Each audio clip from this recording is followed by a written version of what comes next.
Welcome back again to Science Capsule, a perfect self-learning tool for school children.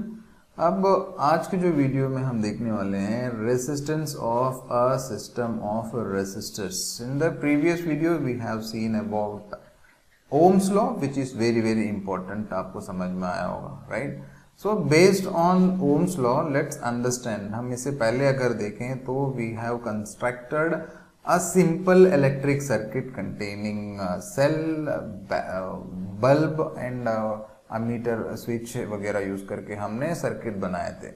Let us extend our learning to little more further. हम आगे बढ़ेंगे तो इसमें हमको देखना है तो रेसिस्टर्स जो होगा इसके जो रेसिस्टेंस क्या होगा और किस तरीके से हम इस रेसिस्टर्स को कनेक्ट करेंगे. फर्स्ट थिंग्स फर्स्ट, हम आगे बढ़ने से पहले हमको पता होना चाहिए व्हाट इज रेसिस्टर एक्चुअली, है ना. So resistor is any element in the electric circuit which offers resistance. Okay, तो अब एक इलेक्ट्रिक सर्किट में क्या क्या हो सकता है. रेसिस्टर्स, बल्ब हो सकता है, फैन हो सकता है और any other equipments which we use in our day to day life में जो कनेक्ट करते हैं, all those things can offer resistances. So all those elements are called resistors. तो हम यहाँ पर बल्ब, फैन या अदर गैजेट्स को मैंने यहाँ पे इंक्लूड करने वाला नहीं. We just straight away we mention them as resistors. ठीक है. अब हम इससे पहले जो वीडियो में हम देखे थे हाउ द कंडक्टर, है ना, जो करंट फ्लो करेगा कंडक्टर में depends upon the resistance and potential difference. ये तीनों के बीच में देख रहे थे थ्रू ओम्स लॉ, है ना. So how Ohm's law relates all these three quantities. अब ये जो रेसिस्टर्स है, एक सर्किट में तीन रेसिस्टर्स अगर मान के चलते हैं, यहाँ पे R1, R2 एंड R3, ये तीनों रेसिस्टर्स को हम कैसा कनेक्ट कर सकते हैं. So there are two different ways how these resistors in an electric circuit could be connected. क्योंकि हम जिस तरह के इस रेसिस्टर्स को कनेक्ट करेंगे वैसा ही other values will get altered और चेंज्ड. ठीक है. तो अब तो पहला जो तरीका होगा रेसिस्टर्स इन सीरीज. ठीक है. एक और तरीका होगा रेसिस्टर्स इन पैरेलल. हम पिछले वीडियो में सीरीज एंड पैरेलल के बारे में बात कर रहे थे बट हम कंस्ट्रक्ट नहीं किए थे, सर्किट डायग्राम नहीं बनाए थे. Now let us understand how these resistors, हमने यहाँ में R1, R2, R3 रेसिस्टर्स हैं, इनको सीरीज में कनेक्ट कैसे करते हैं. ठीक है. अब यहाँ पे देखो, इस डायग्राम को अगर केयरफुली देखेंगे तो यहाँ पे देखो R1 है, R2, R3, ये सारे रेसिस्टर जो है वन आफ्टर अनदर कनेक्ट हुआ है. यस और नो? अगर रेसिस्टर्स वन आफ्टर अनदर अगर कनेक्ट होता है इस तरीके, इस फैशन में, वैसे वाले अरेंजमेंट को हम कहेंगे सीरीज कॉम्बिनेशन. रेसिस्टर्स को सीरीज कॉम्बिनेशन में कनेक्ट करने पर पोटेंशियल डिफरेंस, यानी पोटेंशियल डिफरेंस का वैल्यू क्या होगा, अमीटर का क्या वैल्यू होगा, ये सारी चीज हम समझेंगे इस वीडियो में. ठीक है. चलो अब थोड़ा से आगे बढ़ते हैं. तो आगे जब बढ़ते हैं तो यहाँ पे एक सर्किट, सेकेंड सर्किट यहाँ पे बताया गया है. This is parallel combination. यहाँ पर आप देख सकते हो तीन resistor same R1, R2, R3 है but these resistors are arrange, देखो, वन बिलो द अनदर, है ना. तो यहाँ पे वन आफ्टर अनदर नहीं है. ऐसे वाले फैशन में अगर रेसिस्टर्स अरेंज है तो इस तरीके के जो अरेंजमेंट है इन्हें हम कहेंगे पैरेलल कॉम्बिनेशन. ठीक है. तो ये पैरेलल में रेसिस्टर्स को अरेंज करने पर पोटेंशियल डिफरेंस में क्या असर पड़ने वाला है, अमीटर में क्या चेंज होगा, ओवरऑल जो करंट है इसमें क्या चेंजेस आने वाले, everything we will see in detail. ठीक है. अब ए वाले डायग्राम देखो, R1, R2, R3. यहाँ पे R1, R2, R3 की जगह में मैंने बल्ब लगा दिया है. ठीक है. R1, R2, R3 मान सकते हैं. तो ये R1 को जो वैल्यू है, मतलब रेसिस्टर्स है विच ऑफर सम रेसिस्टेंस, है ना. 2 ओम यहाँ पे रेसिस्टेंस यहाँ पे है. सेकंड बल्ब का 4 ओम दिया हुआ है. थर्ड बल्ब का 6 ओम रेसिस्टेंस यहाँ पे दिया हुआ है. ठीक है. सेम है, 1, 2, 3 यहाँ पे डाला हुआ है. और एक अमीटर यहाँ पे कनेक्ट करना है. यहाँ पे I have connected ammeter and this thing you have to keep in mind always that कि अमीटर को हम सीरीज में ही कनेक्ट करेंगे. तो एंड टू एंड ही कनेक्ट हुआ है. ठीक है. तो जिसके बारे में पिछले वीडियो में हमने बात कर रहे थे. नाउ यहाँ पे एक बैटरी है कंटेनिंग 3-4 सेल्स यहाँ पे. तो मैंने यहाँ पे एक बैटरी यहाँ पे लगा दिया, एक सेल लगा दिया जिसके पोटेंशियल डिफरेंस जो है 12 वोल्ट यहाँ पे मेंशन कर दिया है। तो मोर और लेस यानी सेम ही यहाँ पे की यहाँ पे है, तो यहाँ पर मैंने की यहाँ पे लगा दिया, ठीक है। तो अब वोल्ट मीटर यहाँ पे, वोल्ट मीटर यहाँ पे लगा हुआ है, द सेम वोल्ट मीटर यहाँ पे अवेलेबल है। Here the value is not shown because अब तक हम वैल्यू को देखे नहीं है, कनेक्ट स्विच ऑन नहीं किए अभी तक। The flow of charges we couldn't see, ठीक है। तो अब ये देखो इलेक्ट्रॉन्स दिख रहा है यहाँ पे, इसके अंदर में चार्जेस दिख रहे हैं, लेकिन द फ्लो ऑफ चार्जेस जो है नहीं है। वाई बता सकते हैं क्यों चार्जेस फ्लो नहीं हो रहा है? Because the switch is open, हमको स्विच को क्लोज करना पड़ेगा। जैसे ही मैं स्विच को क्लोज करा तो आप देख सकते हो बल्ब जलना शुरू हुआ और इलेक्ट्रॉन्स के फ्लो ऐसे हो रहा है, ठीक है। बट कन्वेंशनल करंट के बारे में जब बात करते हैं, द फ्लो ऑफ इलेक्ट्रॉन्स जो है इलेक्ट्रिक यानी इलेक्ट्रिसिटी को प्रोड्यूस कर रहा है, बट द कन्वेंशनल करंट की जो डेफिनेशन है तो वो है flow of positive charge. Flow of positive charge मतलब यहाँ से, यानी इलेक्ट्रॉन जो है नेगेटिव एंड से ऐसे जाता है, लेकिन पॉजिटिव चार्ज जो है यहाँ से, कन्वेंशनल करंट। तो हम कन्वेंशनल करंट के बारे में बात करते हैं तो हम फ्लो ऑफ पॉजिटिव चार्ज को हम देखेंगे। अब देख सकते हैं आप फ्लो ऑफ पॉजिटिव चार्ज यहाँ पे जा रहा, ठीक है। तो अब तमाम वैल्यू को हम यहाँ पे फोकस करेंगे। यहाँ पे रेसिस्टेंस इस बल्ब के थ्रू से जब जाता है तो रेसिस्टेंस ऐसे है, ऐसे इस तरह के वैल्यूज यहाँ पे दिख रहा है, और पोटेंशियल डिफरेंस 12 वोल्ट है, और यहाँ पे करंट जो है 1 एम्पियर करंट इस अमीटर से हमको दिख रहा है। इन अ सीरीज कॉम्बिनेशन अब क्या होगा, the value of current in the ammeter is the same independent of its position in the electric current, ठीक है। यहाँ पे जो अमीटर में रखा हुआ है, यहाँ पे वैल्यू जो है 1 एम्पियर है, इस एमीटर को यहाँ पर रखो, यहाँ पर रखो, कहीं पर भी रखो, तो अमीटर को जो वैल्यू है वो सेम ही रहने वाला है। That means in a series combination current remains constant irrespective of the position where you keep ammeter. लेकिन अगर हर एक रेसिस्टर के वहां पे पोटेंशियल डिफरेंस को देखते हैं तो अलग अलग पोटेंशियल डिफरेंस के वैल्यू हमको मिलता है, ठीक है। अब हम लाइवली हम यहाँ पे देखते हैं, एक वाले को यहाँ पे रखते और एक और नॉब को यहाँ पे रखेंगे, तो आप देख सकते हैं पोटेंशियल डिफरेंस का वैल्यू जो है यहाँ पे 2 वोल्ट आ रहा है, ठीक है। एट द सेम टाइम अगर मैं इस पोटेंशियल डिफरेंस को, ये पहला वाला जो है यहाँ पे हो गया V1, ठीक है, तो V1 का वैल्यू अलग मिल रहा है। तो अब जस्ट देखें, दिस इज कॉल्ड V1 के वैल्यू 2 वोल्ट आ रहा। अब सेकेंड वाले ये वाले जो केस है V2 को यहाँ पे अगर मैं पोटेंशियल डिफरेंस यहाँ पे वोल्ट मीटर को मैं अगर लगाता हूँ, आप देख सकते हो 4 वोल्ट यहाँ पर आ गया, ठीक है। तो यानी V2 का वैल्यू 4 वोल्ट। तो यहाँ पे सेम चीज को मैं यहाँ पे वैल्यू भी मैं लिख रहा हूँ, यहाँ पे मान लो V1 का वैल्यू आ गया यहाँ पे कितना आया, 2 वोल्ट आया था, राइट, 2 वोल्ट आया। देन ये V2 का जो वैल्यू है, V2 के जो वैल्यू है वो 4 वोल्ट आ गया।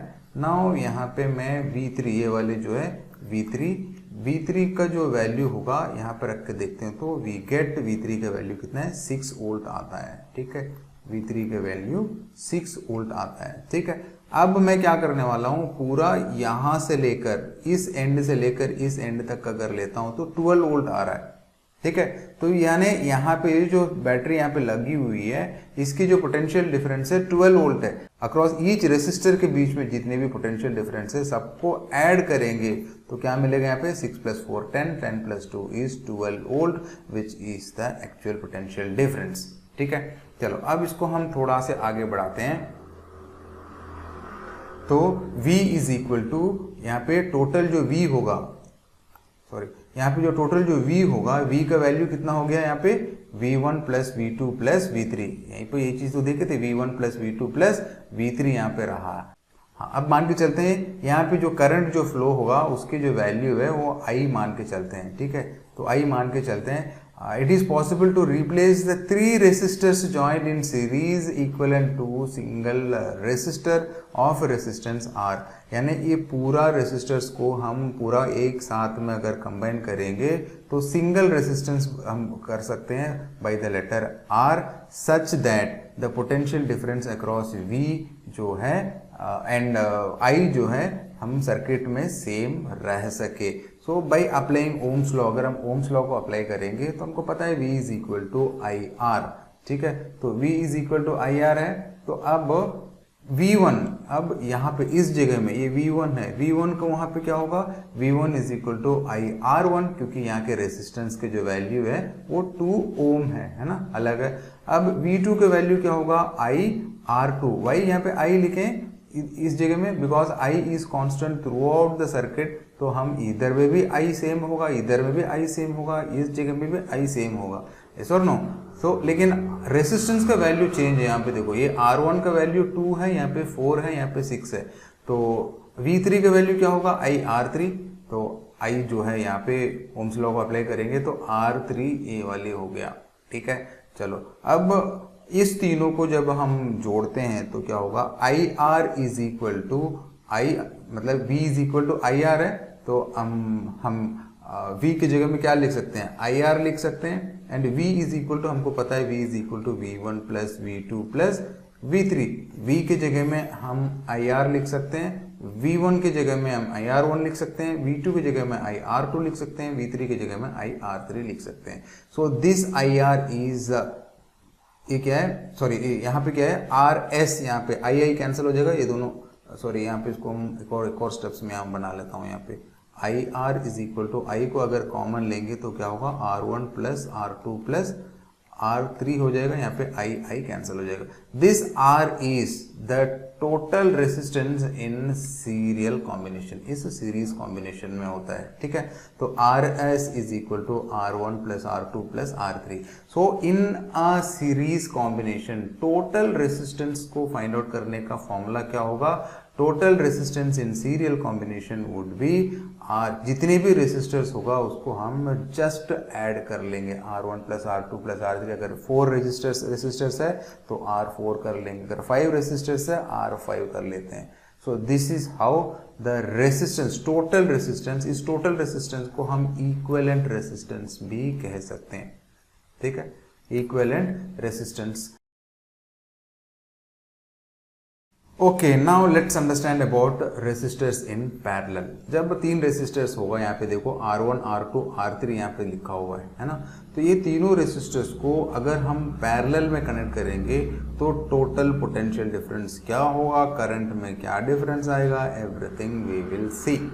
तो अब let's go into the simulation part. यहाँ पे देखो सिमुलेशन यहाँ पे लगभग उसी तरह का है, यहाँ पे मैंने बल्ब नहीं डाला, बल्कि यहाँ पे मैंने डाला रेसिस्टर्स, यहाँ पे डाला हुआ है, ठीक है। तो यहाँ पे मैं इलेक्ट्रॉन्स को हाइड कर लेता हूँ ताकि आपको क्लियरली मालूम चलेगा, this is 1 resistor, this is another resistor, यहाँ पे 3rd रेसिस्टर है। यहाँ पे मैंने क्या करा, अमीटर को डाल कर रखा है सो दैट जब इलेक्ट्रिक करंट पास होगा तो इसके वैल्यूज हम देख सकते हैं, ठीक है। तो यहाँ पे अमीटर डाल कर रखा हुआ है, तो यहाँ पे भी अमीटर डाल सकते हैं। Let's put an ammeter over here also, ठीक है।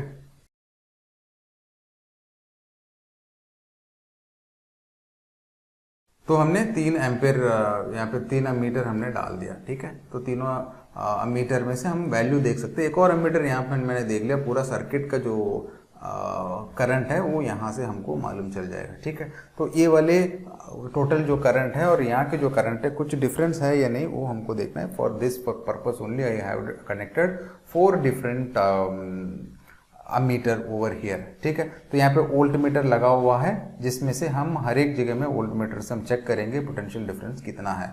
एंड यहाँ पे जो वैल्यू है पोटेंशियल डिफरेंस, यहाँ पे मैंने 6 वोल्ट यहाँ पे डाला हुआ है, ठीक है। तो आप यहाँ पे वैल्यू देख सकते हो। अब यहाँ पे मैं अगर कनेक्ट करता यहाँ पे तो उसके पोटेंशियल डिफरेंस हमको मालूम चल जाता कितना है। यहाँ पे देख सकते हो 6 वोल्ट है, ठीक है। क्योंकि मैंने डायरेक्टली इस सेल में मैंने कनेक्ट किया तो 6 वोल्ट यहाँ पे बता रहा है, लेकिन बाहर यहाँ पे कहीं अगर रखता हूँ यहाँ तक का मिलेगा, but after this if I place यहाँ पे हमको नहीं मिलने वाला, क्योंकि यहाँ पे स्विच सर्किट जो है ब्रेक हो चुका है। और इसके बीच में यहाँ पे कहीं भी रखता हूँ तो किसी भी तरह का वैल्यू हमको नहीं मिलने वाला, because there is no difference in potential. ये भी हमको ध्यान देने वाली बात है, ध्यान देना है। चलो नाउ अब मैं क्या करने वाला, स्विच को ऑन कर दिया, ठीक है। तो ऑन करता है तो यहाँ पे ये देखो करंट यहाँ पे आ गया है ना, करंट 2.99 एम्प्स यहाँ पे हो रहा है 1.5। लेकिन फ्लो ऑफ इलेक्ट्रॉन्स हमको नहीं दिख रहा है। सो मैं क्या करने वाला हूँ, इलेक्ट्रॉन्स को मैं फ्लो करवा देता हूँ। Now you can see the flow of electrons, ठीक है। तो यहाँ से स्विच से फ्लो हो रहा है यहाँ पे। अब उस तमाम वैल्यूज को हम चेक करेंगे अभी, ठीक है। अब यहाँ पे मैंने एक मीटर के एक पॉइंट यहाँ पे रखा, सॉरी वोल्ट मीटर को यहाँ पे मैंने रखा, तो 5.99 volt which is equivalent to 6 volt, क्योंकि इसमें से जब वायर के खुद एक रेसिस्टेंस होता है तो जिसके वजह से उसके जो रेसिस्टिविटी, वायर के रेसिस्टिविटी की वजह से थोड़ा सा यहाँ पे वैल्यू कम है, we can assume it as 6 volt, ठीक है। यहाँ पे रखा। अब मैं हर एक पैरेलल कॉम्बिनेशन में हर एक जगह में यहाँ पे मैं रखता हूँ, तो देखो वैल्यू इज नियर, मतलब मोर और लेस 6 वोल्ट के बराबर है, नो चेंज एट ऑल। लेकिन यहाँ पे देखो कुछ वैल्यू में चेंजेस है, नो चेंज। मैं जहाँ पर भी वोल्ट मीटर में कनेक्ट कर रहा हूँ अक्रॉस ईच रेसिस्टर, ये देखो इस रेसिस्टर के यहाँ पे मैं वोल्ट मीटर कनेक्ट कर रहा हूँ तो भी सेम वैल्यू है, इस रेसिस्टर के बीच में मैं जब कनेक्ट करता हूँ तो सेम वैल्यू आ रहा, इस रेसिस्टर के बीच में कर रहा हूं तब भी सेम वैल्यू ही आ रहा है। So it is observe that the total current is equal to the sum of the separate currents through each branch of combination. इसके मतलब अब यहाँ पे देखो 2.99, ठीक है। 2.99 को हम चलिए 2.99 नहीं रख लेते हैं, यहाँ पे 2.99 है अक्रॉस R1 रेसिस्टर से जब जाता है, तो यानी इसको हम लिख सकते हैं I1, है ना। I1 is equal to 2.99, I2 का वैल्यू क्या है 1.50, देन I3 का वैल्यू क्या है, I3 का वैल्यू इज 1 एम्प हो गया। सबको टोटल करेंगे तो क्या होगा 9, यहाँ पे 4, 5.49, यहाँ पे आप देख सकते हो 5.49। तो सेम चीज हम यहाँ पर देखेंगे, I का वैल्यू क्या आ रहा है यहाँ पे I1 plus I2 plus I3, ठीक है। अब we know that by applying Ohm's law हम अप्लाई करेंगे तो क्या होगा, I is equal to V by RP, P मतलब यहाँ पे पैरेलल कॉम्बिनेशन, ठीक है। लेकिन I1 इज इक्वल टू, यहाँ पर जब I1 होगा, I1 is equal to V, यहाँ पर कांस्टेंट है ना, यहाँ पर भी कांस्टेंट हमने देख लिया है ना, whereas the resistance are different।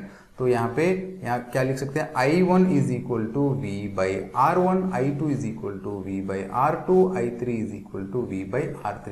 देखो V बाई R3, इसके रेसिस्टेंस का वैल्यू भी तो अलग है, तो रेसिस्टेंस का वैल्यू सिर्फ यहाँ पे चेंज होगा। By combining this V by RP is equal to, हम क्या लिख सकते हैं, V बाई R1 प्लस, यानी यहाँ पे I is equal to I1 plus I2 plus I3, I की जगह में हम क्या लिख सकते हैं, V बाई RP लिख सकते हैं, है ना, which is equal to I1 के बदले में हम V बाई R1 लिख सकते हैं, है ना। I2 की जगह में क्या लिख सकते हैं, V by R2, V plus I3 की जगह में V बाई R3, ठीक है। अब इसको हम क्या कर सकते हैं, एक स्टेप यहाँ पे मिसिंग है, मैं उसको मैं कर लेता हूँ। V by RP is equal to, मैं V को कॉमन लेने वाला हूँ, यहाँ पे 1 by R1 plus 1 by R2 plus 1 by R3। तो यहाँ पे क्या होगा, V गेट्स कैंसल, तो उसके नेक्स्ट स्टेप यहाँ पे आ गया 1 by RP is equal to 1 by R1 plus 1 by R2 plus 1 by R3। This is the formula, this is the equation to find total resistance in a circuit containing resistors arranged in parallel।